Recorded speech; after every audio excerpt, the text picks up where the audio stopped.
Olá, companheiros do Brasil Guaranil! Ai, hoje vai pro showzinho da orelha virtual, né? Por que será que os brasileiros não conseguem economizar? Eu me faço a pergunta todo santo dia. Será que tem resposta pra isso? Depois da vinheta.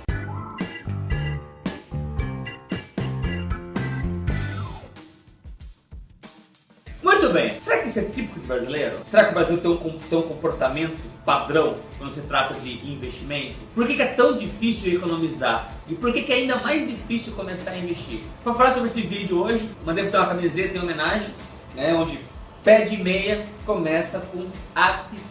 Essa palavrinha é uma palavrinha mágica. Se você está endividado e se sente envergonhado, não fique triste não. Sabe por quê? Porque hoje praticamente 1/3, quase 60 milhões de brasileiros estão na mesma situação que você. Por que será que é tão difícil economizar? Primeiro ponto, tá? O ponto mais importante que faz com que a maioria dos brasileiros troque os pés pelas mãos. Eu falo isso o tempo inteiro para os alunos, mas nunca é demais repetir. Pare de viver em função do que os outros pensam. Pare. Se você não parar, você vai caminhar para a pobreza. O que eu quero dizer com isso? Você quer um carro mais luxuoso. Para quê? Porque você precisa, porque na sua cabeça isso é sinônimo de ser bem sucedido. Você quer uma casa melhor, porque você realmente precisa desse conforto, ou você quer mostrar para as pessoas que te conhecem que você está bem. Esse é um perigo danado. Se você caminhar por essa linha de pensamento, sabe o que vai acontecer? Você vai trocar os pés pelas mãos. Você vai começar a fechar no vermelho, vai começar a faltar dinheiro. E quando falta dinheiro, o que você tem que fazer? Emprestar dinheiro de alguém. Aí você paga juros e enriquece uma outra pessoa, no caso, os bancos. Você não é uma puta sacanagem? Você dá dinheiro para outro? Você prefere enriquecer o banco ou enriquecer você? Responda pra mim com sinceridade, olhando no meu olho aqui. O que você prefere? Outra forma, prefiro eu enriquecer. Então para você começar a enriquecer, você precisa ter atitude. E a primeira atitude é: pare de se preocupar com o que os outros pensam. Show de bola? Segundo ponto, gastos supérfluos. Poxa, o que tem de gente gastando com porcariada, que são coisas que não vão te render juros. Esse é o pulo do gato, pessoal. Vocês têm que colocar capital em algo que é gostoso, que seja gratificante, mas que ao mesmo tempo possa render juros. Eu, Trovó, o que eu faço para conseguir poupar todo final de mês? Eu também tenho conta para pagar. Vocês pensam que eu também não tenho? Eu tenho. Qual é o segredo?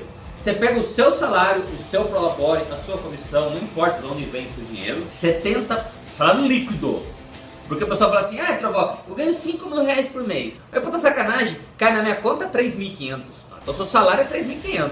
O resto é pro governo, imposto. Você não pode contar com isso, bonitão, bonitona. Você não pode contar com isso. Então, pega seu salário líquido, certo? 70% desse salário líquido é o que você pode gastar. Como é que você vai gastar isso? Via de regra, gastos do dia a dia, casa, aí vai entrar aluguel, água, luz, telefone, gasto com carro, né? IPVA, combustível, manutenção, gasto com educação, passeio, alimentação, supermercado, compras, roupa, bolsa, sapato, etc. Tudo isso aí tem que caber nesse universo de 70% do seu salário líquido. Trovou impossível. Então você vai caminhar para a pobreza. Nada é impossível. O problema é por que você não consegue gastar somente 70%? Sabe por quê? Porque infelizmente aqui no Brasil a gente foi educado para viver em função do que os outros pensam, não em função do que te faz feliz. Você se sente incomodado, porque perante a sociedade, se você não tiver uma casa legal, um emprego legal, um carro legal, você é um fracassado. Esse é o erro. Experimenta você vender seu carro hoje e falar assim: olha, eu vou vender meu carro porque não compensa. Vou dar de Uber, por exemplo, fica mais barato. Dependendo de onde você mora e dependendo do tanto que você anda por dia, realmente fica mais barato mesmo. A gente pode até gravar um vídeo sobre isso. Fica mais barato mesmo. Mas o que acontece se você vender seu carro? Sabe o que vão falar?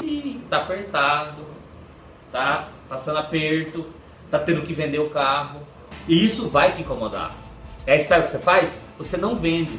Você continua pagando um valor absurdo que não precisaria. Então você tem que considerar o seguinte: eu tenho que viver com 70% do que eu recebo do meu salário líquido. Ponto final. Trovou os outros 30%. 20% agora, vamos arredondar. Seu salário líquido é 10 mil reais. Oxe, tá bem pra caramba. Só para facilitar as contas. Estou sem calculadora aqui, tá? 10 mil reais, seu salário líquido. 3 mil reais você não vai usar. para nada. Por quê? Desses 10 mil, 20%, ou seja, R$2.000, você vai deixar uma reserva de emergência, que vai acontecer alguma coisa que você não está esperando. Você pode ser mandado embora, você pode ter que fazer uma cirurgia que o seu plano não cobre, você pode ter um divórcio, ter que pagar uma indenização, pode acontecer um monte de coisa. Então é o tipo de coisa que a gente não controla isso. Então 20% do que você ganha do salário líquido, você guarda, não use isso aí, uma reserva de emergência. Por quê? Se acontecer isso aí e você não tiver esse dinheiro, o que você vai fazer? Vai emprestar do banco. Emprestou do banco, vai pagar juros, vai endividar e vai caminhar para a pobreza. E os outros 10% você investe, vai começar a receber juros. E os 70% do seu salário líquido você torra do jeito que você quiser, mas não pode passar dos 70%. Então a dica de hoje é por que o brasileiro não consegue economizar? Porque vive funcionando o que as pessoas pensam, não controla gasto, não controla, não tem a menor ideia e não sabe viver com o salário que tem. Não sabe viver com o salário que tem. Então presta atenção nisso aí que é super importante. Tá aqui o meu desabafo e eu espero que você se atente a essas dicas simples que fazem toda a diferença. Não querendo comparar, mas já comparando, nos Estados Unidos praticamente 1/3 da população investe. Por que investe? Porque sobra dinheiro. E aqui no Brasil, 1% investe. 99% dos brasileiros nunca sobra dinheiro no final do mês. Ou está endividado, ou está ali a sobrinha que tem, coloca na poupança. Então é um problema conceitual.